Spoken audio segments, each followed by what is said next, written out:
Para bapak dan ibu, saudara-saudari sekalian yang berbahagia, kadang-kadang kita mendapatkan sebuah pertanyaan, juga cerita tentang orang-orang yang diganggu oleh makhluk bukan manusia. Kemudian ada pertanyaan, bagaimana cara kita menghalau ketakutan dan juga kengerian berkenaan dengan gangguan dari makhluk-makhluk bukan manusia tersebut, atau dalam bahasa umum makhluk-makhluk jin, setan, dan lain sebagainya. Para bapak dan ibu, saudara-saudari sekalian, memang ya kita di agama Buddha ini tidak menolak tentang keberadaan makhluk-makhluk bukan manusia ini.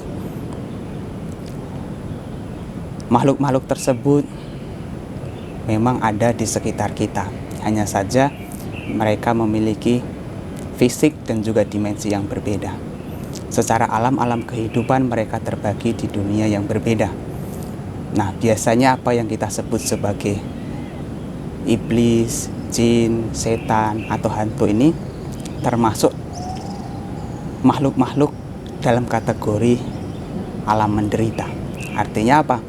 Mereka ini sesungguhnya adalah makhluk-makhluk yang masih dalam lingkup penderitaan yang sesungguhnya sangat menderita sekali. Nah, biasanya makhluk-makhluk tersebut dikategorikan sebagai makhluk peta. Makhluk peta ini artinya adalah makhluk-makhluk yang meninggal biasanya karena kemelekatan, sehingga mereka itu gentayangan di mana-mana.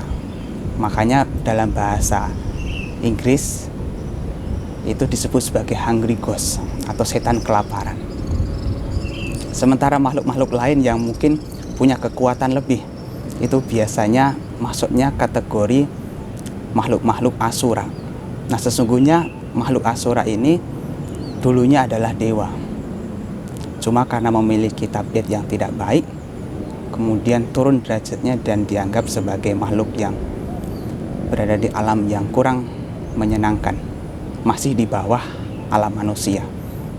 Meskipun secara kekuatan supranatural, bisa jadi mereka memiliki kekuatan yang jauh lebih hebat, karena mereka bisa menampakkan diri mereka dengan fisik sesuai dengan keinginan mereka. Mereka juga punya kekuatan yang lebih.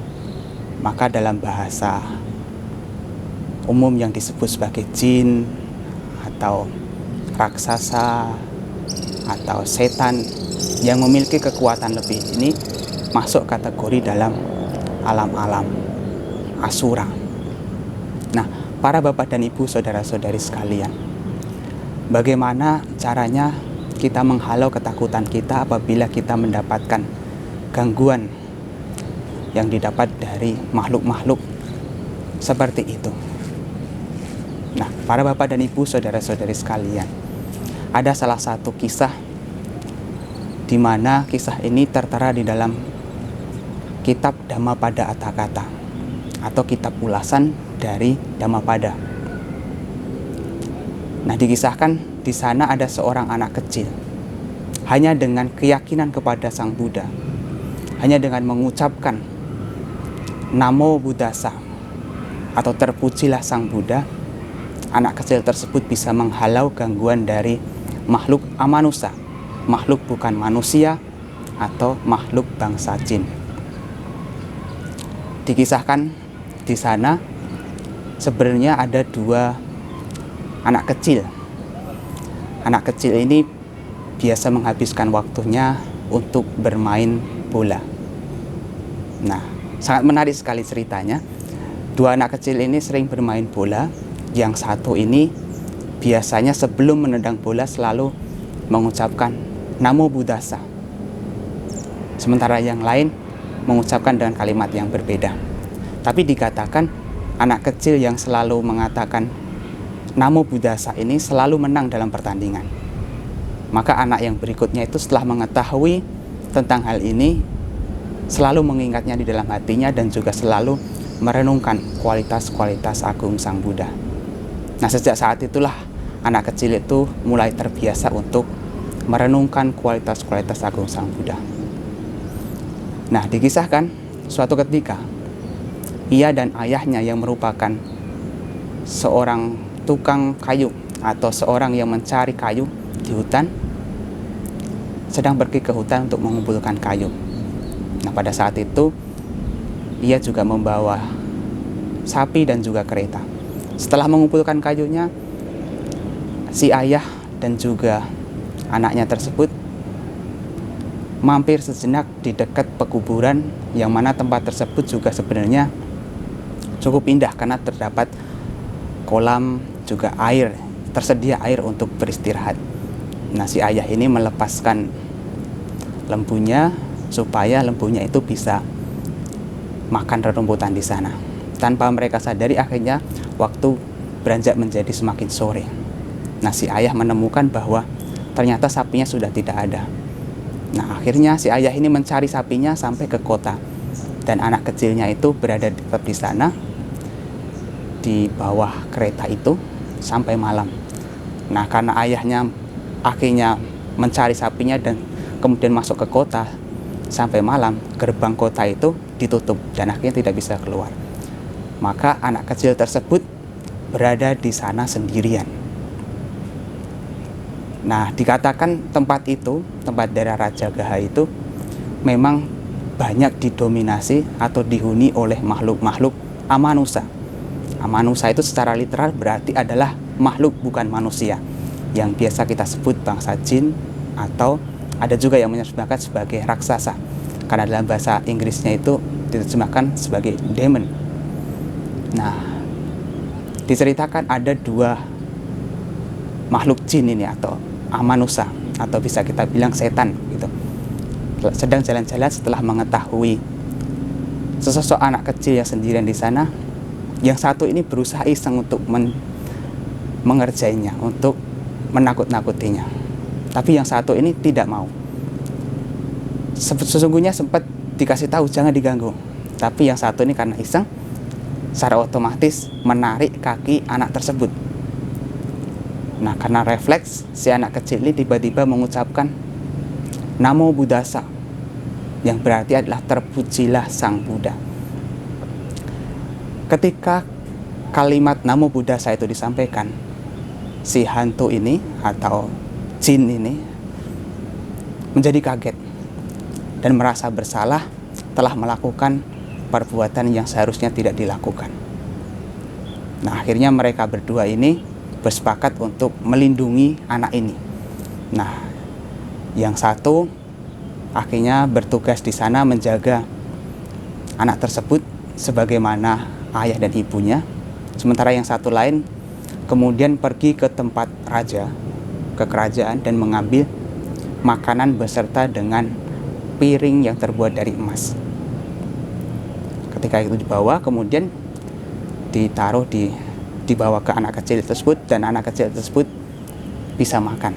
Ternyata makhluk-makhluk amanusa ini atau makhluk bangsa jin ini menampakkan dirinya sebagai sosok orang tuanya. Makanya anak kecil ini ya tidak takut lagi karena dianggap dijaga dan dilindungi oleh orang tuanya, bahkan mendapatkan makan malam yang lezat, padahal itu keberadaan di tengah hutan. Nah, dari cerita ini kemudian ada berita dari kerajaan bahwa piring raja itu hilang. Setelah hilang, kemudian dicari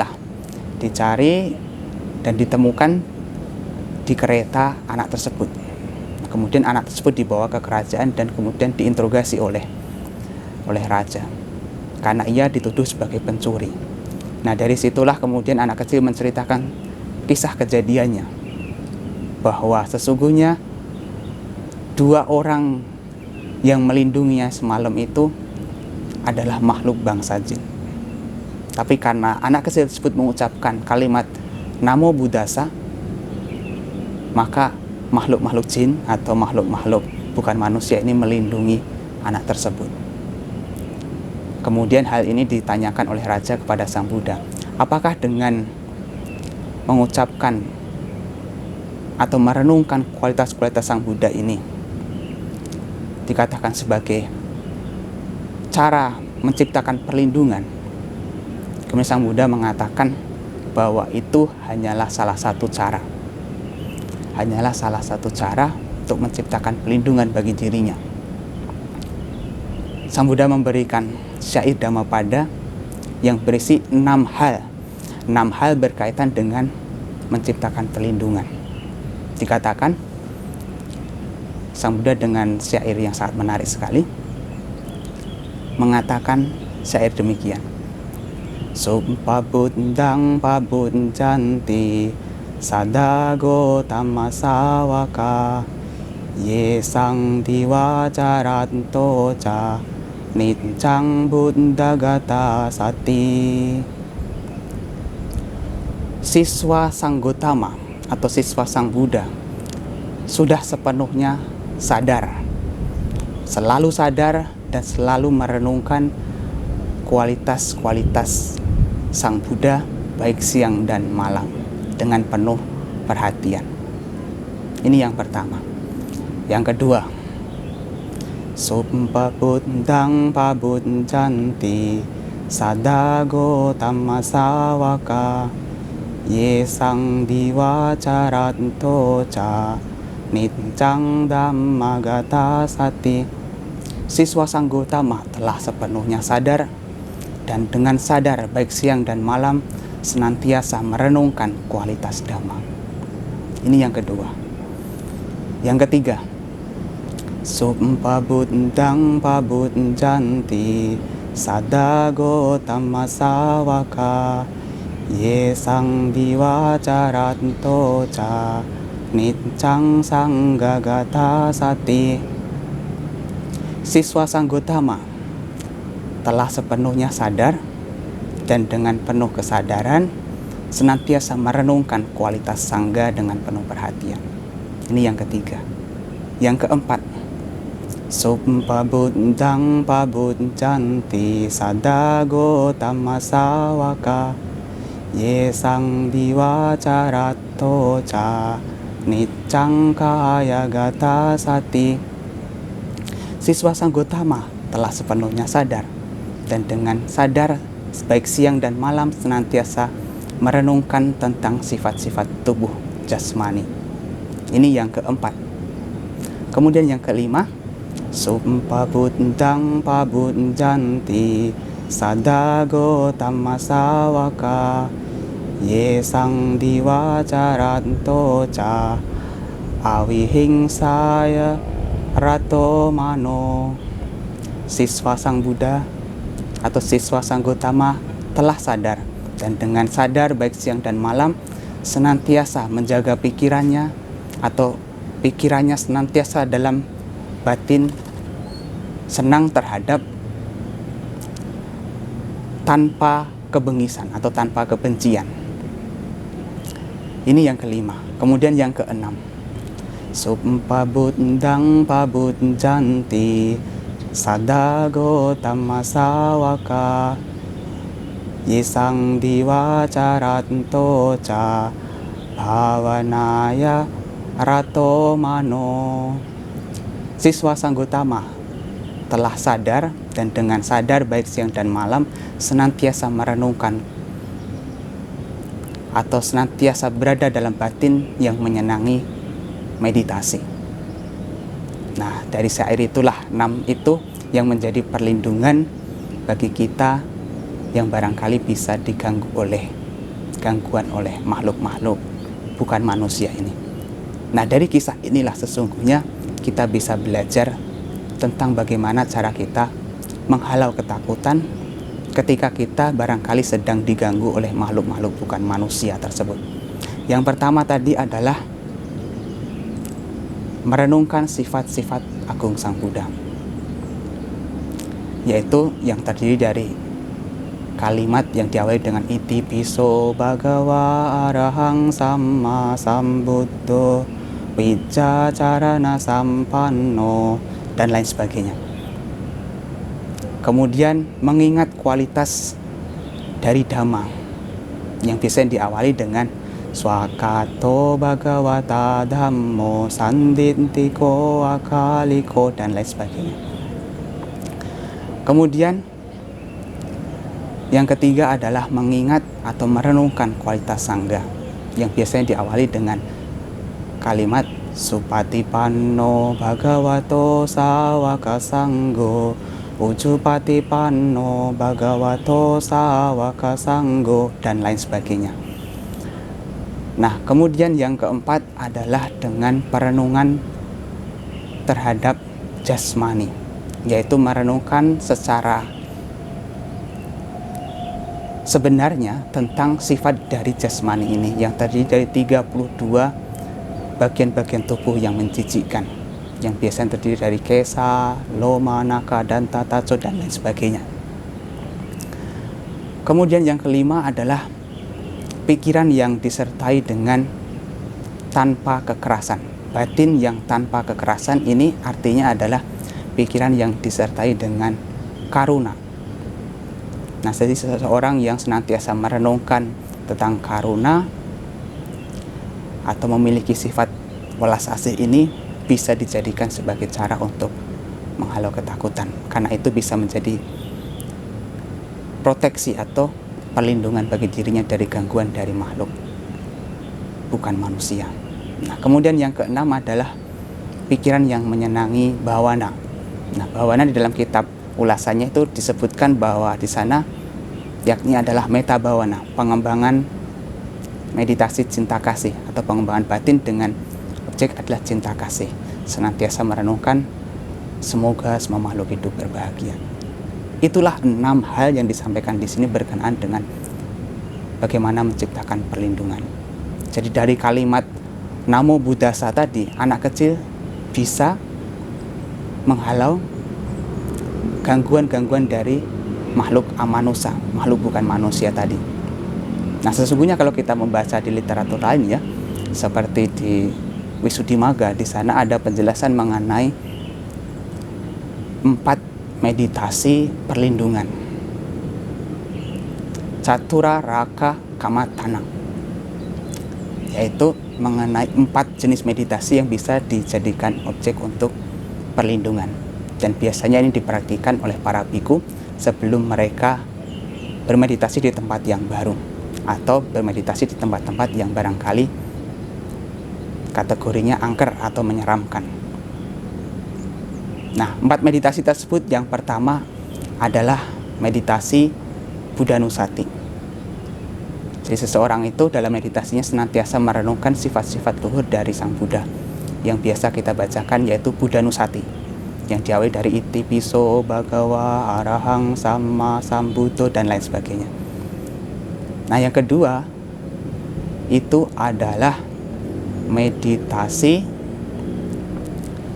untuk menciptakan pelindungan, itu bisa berkenaan dengan meta bhawana, yaitu pengembangan batin dengan berisi pengucaran-pengucaran cinta kasih, meditasi cinta kasih, senantiasa merenungkan semoga semua makhluk hidup berbahagia, semoga semua makhluk hidup berbahagia, dan lain sebagainya. Kemudian yang ketiga itu adalah meditasi berkenaan dengan asubha atau objek yang menjijikkan, yaitu merenungkan tentang sifat-sifat dari jasmani. Nah, kemudian yang keempat adalah meditasi Marananusati, perenungan tentang kematian. Di sini seseorang senantiasa dalam perenungan untuk merenungkan kematian yang pasti.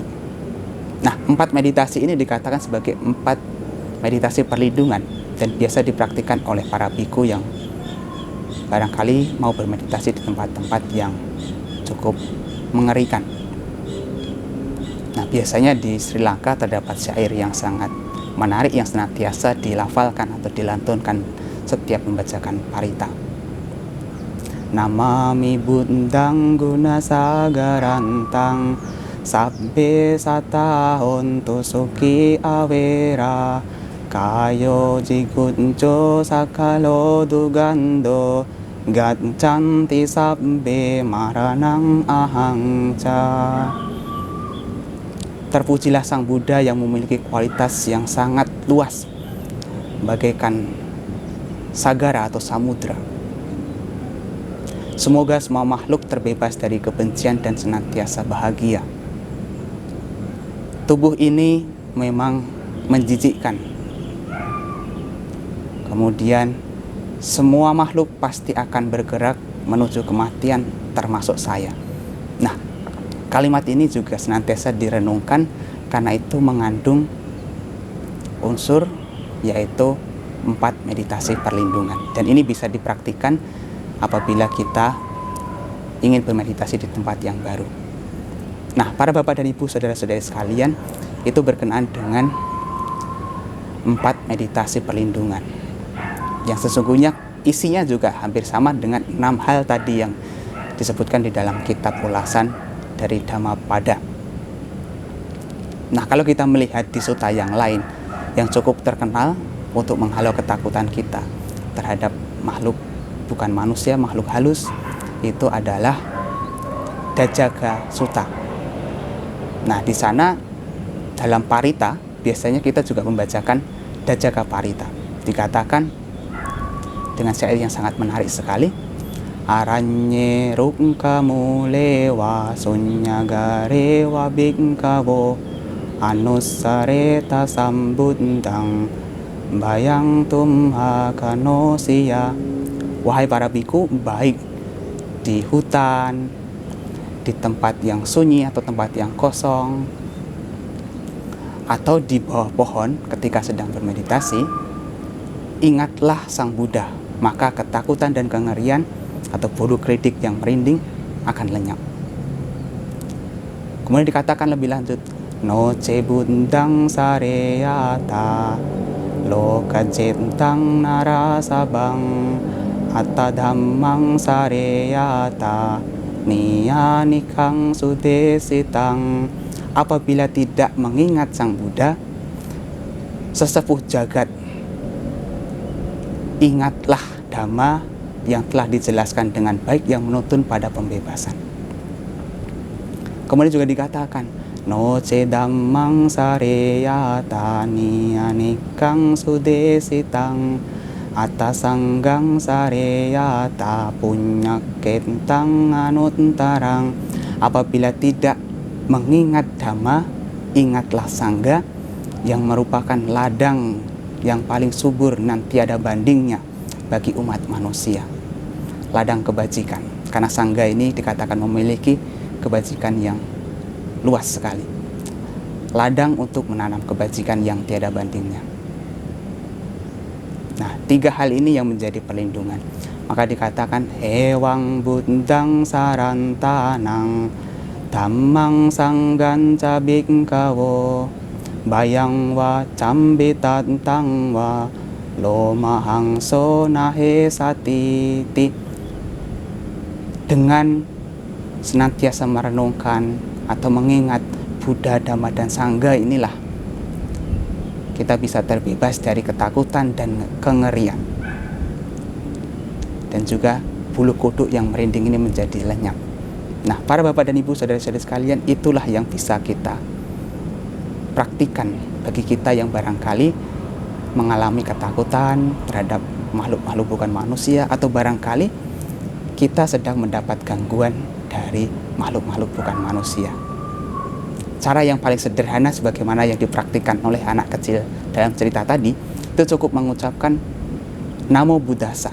Namo Buddhasa itu artinya terpujilah Sang Buddha. Dengan kata yang lain bisa menggantinya dengan Namo Buddhaya, yaitu terpujilah Sang Buddha.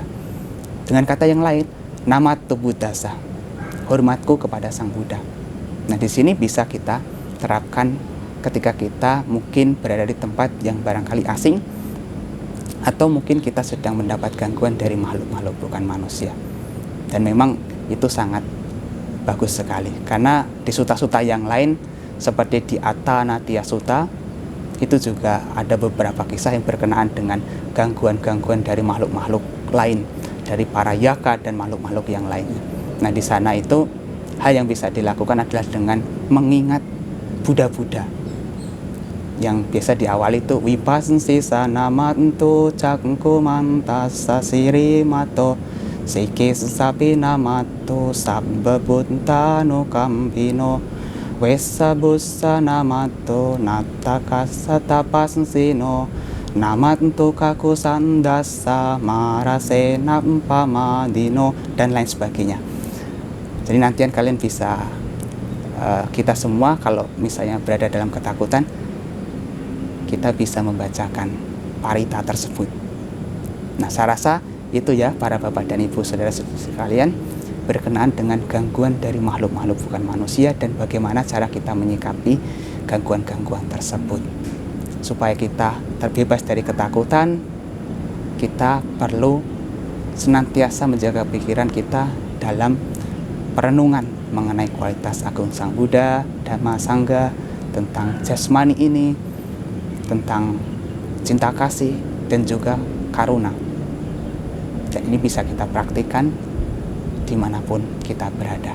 Maka dimanapun kita berada, kita tidak akan mengalami ketakutan lagi. Dan makhluk-makhluk yang memiliki niat yang buruk kepada kita, mereka akan menjadi hormat karena kita adalah pengikut dari Sang Buddha. Sekian yang bisa saya sampaikan. Terima kasih.